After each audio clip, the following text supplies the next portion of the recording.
안녕하십니까. 거꾸로 투자는 쇼킹 부동산입니다. 수도권 아파트 거래량이 급감하고 있습니다. 심각한 12월 아파트 거래량 여러분께 확인시켜 드리고요. 또한 더불어서 중요한 사실도 공개를 하겠습니다. 오늘 영상은 끝까지 시청하신 것을 추천드립니다. 영상 전에 구독, 좋아요, 알람 설정은 필수입니다. 12월 10일 멤버십 영상에서요, 무주택자와 투자자를 위한 수도권 6억에서 8억대 추천 아파트를 정리하는 시간을 가졌습니다. 또한 같은 영상에서 12월 이후에 지금 최상급지에서 발생하는 상황도 좀 쉽게 정리를 드렸습니다. 주3회 멤버십 영상에서 다른 인생 만드시기 바랍니다. 자, 12월 아파트 거래량 볼까요? 107건이 나옵니다. 얘가 12월 12일까지 등록된 건이에요. 자, 근데 얘가 많은지 적은지 우리는 알 수가 없잖아요. 그래서 11월 12일까지 등록된 건수를 봤더니 145건입니다. 12월 달에 오히려 11월 달보다 적네. 약 30% 감소 추세를 보이고 있다는 거죠. 자, 8월 이후 4개월 연속 거래량 감소가 나타나고 있습니다. 11월 달도 거래량이 급감했었거든요. 10월 대비. 근데 거기서 다시 30% 줄어든 거죠. 자, 이렇게 거래량 감소가 지속되다 보니까 부동산 시장에서 안 나오던 금매도 계속 나오고 있는 상황입니다. 자, 근데 언제부터 거래량 감소했는지 기억나세요? 추석 전부터 나타나기 시작했습니다. 추석 전부터 거래량이 점점 줄어들다가 10월 달부터 11월 달부터 계속해서 푹푹 줄어드는 게 확인이 되고 있죠. 한국부동산원 통계는 마이너스로 전환이 됐습니다. 12월 4일 기준으로 발표된 한국부동산원 주간 아파트 매매가격지수 변동률은 마이너스 0.01%를 기록했죠. 서울 주간 통계가요, 마이너스로 가는 것이 흔한 케이스는 아니거든요. 그 흔하지 않은 케이스가 나타난 겁니다. 자, 현재 부동산 시장의 약세 원인은 이미 자세히 말씀드려서 오늘 영상에서 따로 말씀드리지는 않겠습니다. 자, 1년 전과 비슷한 공포가 찾아왔습니다. 유튜브에 MBC 뉴스 기사 볼게요. 고금리의 장사업소 서울도 푹 드라마틱한 하락의 영끌은 SBS 기사 보겠습니다. 넉 달 만에 7억 뚝 부동산 냉기 전국적 확산. SBS 기사 보겠습니다. 아파트 거래량 절반 뚝 미분양은 할인 불가피. YTN 기사 보겠습니다. 이자 못 버텨 강남마저 와르르르. 자, 부동산 시장 변화에 따라서 요즘은 언론들의 정보 쏠림이 굉장히 강해졌습니다. 자, 이럴 때 어떻게 해야 될까요? 나만의 기준이 필요합니다. 물론 이렇게 말씀하실 수도 있습니다. 야, 봐봐. 거래량 급감한 것도 팩트야. 맞지? 하락세가 뚜렷한 것도 팩트 맞지? 상급지부터 중저가 아파트까지 동시에 떨어지고 있습니다. 나만의 기준 세울 곳이 뭐 있냐? 그냥 안 사면 되는 거 아니냐? 이렇게 부정적으로 보시는 구독자분들도 분명히 계실 겁니다. 일반적으로 아파트 거래는 어떻게 진행될까요? 원하는 매물이 있다가 마음에 든다고 공인중개업소에 이야기하면 공인중개업소에서 매도자한테 계좌번호를 달라고 하죠. 그래서 그 계좌번호로 가계약금을 입금합니다. 이 가계약금을 입금하는 과정에서 매도자한테 공인중개업소가 관련된 계약 내용을 포함한 것을 문자로 보내주면서 정식 계약으로 이제 인정이 되죠. 자, 보통 가계약금을 입금하고 나서 1, 2주 뒤에 본계약을 체결하게 됩니다. 그리고 이 본계약을 체결하고 나서 30일 이내에 실거래 신고가 들어가게 되죠. 자, 그러면은 가계약금을 입금하는 시점하고 실거래 신고가 등록되고 이것이 실거래 신고가 쌓이는 시간까지는 시간이 많이 소요가 된다는 겁니다. 그래서 시장 분위기가 바뀌는 것을 거래량만 보고 판단하면 늦어요. 야, 끼케야 한 달에서 한 달 반인데 이게 뭐가 늦는다는 거야? 확실히 늦어요. 그건 제가 말씀드릴 수 있어요. 시장 분위기 바뀌는 거 한 달이면 충분합니다. 실제 올해 1월에 있었던 상황입니다. 1월 17일 기사 볼게요. 둔촌주공 계약률 70% 근접할 것 미분양 불가피. 둔촌주공 미분양 사태가 업계의 큰 이슈였어요. 유튜브 언론 할 거 없이 대세 폭락에 대해서 막 쏟아지던 기사가 나왔던 상황인 겁니다. 하지만 이때는 어떤 일이 있었다? 수도권 각 지역에 초급매는 순식간에 팔려나갔던 게 이 시기였어요. 그리고 이렇게 초급매가 팔려나갔던 것을 언제 확인할 수 있었다? 2월 중순 이후부터 확인이 가능했다는 겁니다. 그리고 2월 14일 날 발표된 이제 둔촌주공 초소형 면적 분양 소식, 이때는요, 수도권 전체적으로 초고가 아파트부터 저가 아파트까지 시장 분위기가 완전히 바뀌었어요.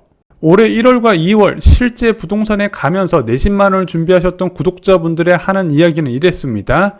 언론이랑 유튜브의 이야기랑 실제 상황은 전혀 달라요.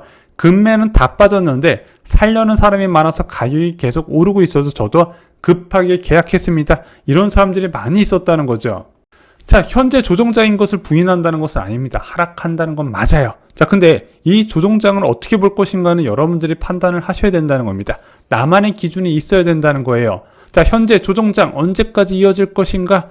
저는 이번 겨울을 넘길 수 있을까? 이런 생각도 좀 든다는 겁니다. 왜냐면은 혼합형 대출의 기준금리가 현재 4.11%입니다. 얘가 10영업일간 평균금리를 적용해서 대출금리에 적용되거든요. 그래서 지금 주담대가 4.13%부터 전세대출은 4%부터고요. 인터넷은행 같은 경우는 3%대까지 나왔어요. 매일 0.02%포인트씩 대출금리가 낮아지고 있다는 거죠. 그래서 제가 생각했었던 조정장의 근본 원인은 빠르게 해소되고 있더라. 그러면은 변화한 금융 환경에 부동산 시장은 어떻게 반응할지 이제부터 봐야 된다는 거죠. 만약 2차 대세 하락이 진짜 시작됐다면요. 일단 전셋값부터 떨어져야 됩니다. 1년 전 기사 볼까요? 전셋값 깎는 집주인들 세입자 찾기 별따기, 세입자 멸종 상황 이런 얘기 많이 있었잖아요.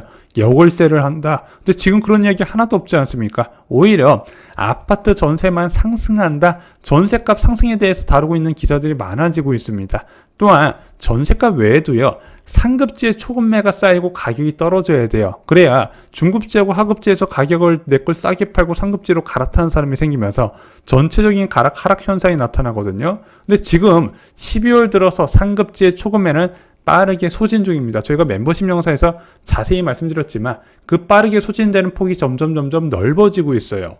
자, 이번 겨울 많은 구독자분의 전세 만기가 도달합니다. 자, 그래서 저희가 상담을 진행하고 있는데 상담을 해보면 공통점이 있어요. 특히 내 집을 처음 마련해 보신 분들은 걱정이 많습니다. 자, 집을 한 번이라도 마련해 보신 분들은 어떻게든 하나 빨리 더 살까, 더 좋은 기회를 잡을까에 포커스를 맞추고 상담을 하시지만 한 번도 내 집 마련 안 하신 분들은요, 집값이 더 떨어지지 않을까, 그 걱정을 굉장히 많이 하세요. 근데 내 집 마련할 때는요, 저희가 강조드렸던 게 있습니다. 유튜브를 보지 말고 현장에 집중하셔야 되는 거예요. 왜냐면은 내 집 마련할 때 거의 인생을 걸고 자산을 매입하는 과정이잖아요. 이때 부정적인 영상 몇 개만 봐도요, 아무것도 못합니다. 자, 그리고 이런 분도 계시더라고요. 나는 대세 하락을 기다리면서 강의 듣고 있어요. 그래서 제가 무슨 강의를 들으세요? 그랬더니 큰 하락이 올 때 기회를 잡는 공부법이요. 그래서 제가 여쭤봤어요. 그럼 올해 1월보다 더 떨어질 것 같으세요? 아니래요. 그 정도까지는 아닐 것 같아요. 그러면은 그 강의하는 강사는 올해 1월 달에 사라고 했어요? 아니요. 그럼 왜 봐요? 진짜 이런 경우 많이 있다니까요. 유튜브에 널리 퍼져 있는 부동산 하락장에서 바닥 잡는 법 저도 많이 봤거든요. 예를 들어 전세가율이 특정 수준이 되면 잡아라. 그래서 매매 가격은 고정됐는데 전세 가격이 올라가게 되면 그 갭이 줄어들 때가 매수 타이밍이다. 또는 정부가 양도세나 취득세를 면제해 주거나 파격적으로 낮춰주면 매수 타이밍이다. 그래서 정부의 개입 시점을 매수 타이밍을 바닥으로 보는 사람도 있었고요. 또한 소득 대비 집값이 여기까지 떨어지면 잡아라고 기준을 제시하는 분도 계셨습니다. 자, 근데 저는 이렇게 생각을 해요. 5년 동안 부동산 유튜브를 하면서 절대로 할 수 없었던 게 무엇인지 알게 됐습니다. 바로 느린 지표로 집값을 전망할 수 있는 것, 집값의 움직임을 예상할 수 있다는 것, 저는 불가능하다고 생각합니다. 또한 10년 전 나왔던 정책이 바닥 신호는 될 수 없다고 생각합니다. 10년 전 부동산 시장 상황과 지금은 크게 다르다는 점이죠. 또한 아파트는요, 무주택자만 사는 것이 아닙니다. 가장 큰 실수를 생각하시는 게, 소득을 모아서 집 없는 사람만 내 집을 산다고 생각을 하시지만, 실제 아파트는요, 무주택 실수자 외에도 갭투자자, 갈아타는 실수요자가 많이 접근을 합니다. 특히 상급지, 고가주택 같은 경우는 갭투자자나 갈아타는 실수요자 비중이 무주택 실수요자보다 더 많아요. 근데 이 갭투자자나 갈아타는 실수요자 모두 다 부동산 시장의 경험이 많은 사람들입니다. 이 사람들이 못 보는 바닥 타이밍을 무주택자가 그 느린 지표를 통해서 잡을 수가 있을 것인가? 저는 어렵다고 보고 있습니다. 자산시장은 이렇게 느린 지표를 보면서 움직일 정도로 천천히 움직이지 않더라. 10년 전, 20년 전엔 그런 상황이 있었습니다. 하지만 그때하고 지금은 많이 다르다는 거 다른 영상에서 많이 소개를 드렸습니다. 자산시장은 우리 예상보다 빨리 움직인다는 거, 그래서 어떤 사람은 주식시장보다 더 빠르다까지 비유를 하는데 저는 그거에 대해서 많이 공감을 합니다. 시장은 언제나 우리 예상보다 빠르게 움직였고 더 큰 폭의 변화를 나타냈다는 거 잊으시면 안 됩니다. 그럼 내 집 마련은 언제 해야 될까요? 정착의 필요성을 느낄 때입니다. 자녀가 학교를 다닐 때, 더 이상 이사 다니기 싫을 때, 만날 때마다 집주인이 2년마다 나가라고 하네. 에이 짜증나서 사버려야겠다. 사시면 돼요. 갖고 싶은 아파트가 있을 때 나는 저것을 꼭 내 것으로 만들고 싶다. 그러시면은 전세 만기 시점에 능력에 맞게 살 수 있는 가장 좋은 집을 사는 것, 특히 지금 같은 매수자 우위 시점에서 사는 것을 추천을 드립니다. 그리고 나서 앞으로 집값이 어떻게 될지 알 수는 없지만 최대한 오래 가져가시라. 그럼 절대 손해보지 않는다는 거죠. 오늘 준비한 소식은 여기까지입니다. 영상이 도움이 되셨다면요, 좋아요, 구독 꼭 부탁드리고요. 주변에 내 집 마련을 고민하시는 분들께 이 영상 공유해 주시면 큰 도움이 되실 거라 확신합니다. 이상으로 영상 마치겠습니다. 긴 영상 시청해 주셔서 감사합니다.